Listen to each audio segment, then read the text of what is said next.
కుటుంబాన్ని 15 రోజుల క్రిందట నేను కూడా కొడంగల్ ఇష్యూ వచ్చినప్పుడు వాస్తవానికి సామాజికంగా అనుగుణంగా ఉన్నాను.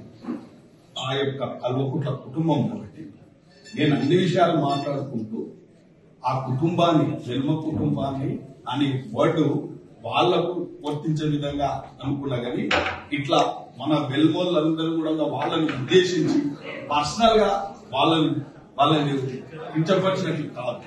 అటువంటిది ఏమన్నా మిగతా వెల్మ కులస్తులందరూ వేరే రకంగా భావిస్తే నేను అన్న వర్డ్ కూడా విడ్రా చేస్తున్నా. అటువంటి ఉద్దేశం కాదు నాకు. ఒక కల్వకుట్ల కుటుంబం అరాచకాలు చేసింది, 10 సంవత్సరాలు కాంగ్రెస్ కార్యకర్తలను ఇబ్బంది పెట్టారు, సామాజిక వర్గంగా మమ్మల్ని కూడా ఇబ్బంది పెట్టారు. కాబట్టి వాళ్ళ మీద ఉన్న అక్కస్తోనే మాట్లాడుతున్నా తప్ప నేను వేరే ఇతర వాళ్ళను మాట్లాడే ఉద్దేశం కాదు. ఒకవేళ అటువంటి మాట్లాడినట్టుంటే కూడా నేను విడ్రా అవుతున్నాను.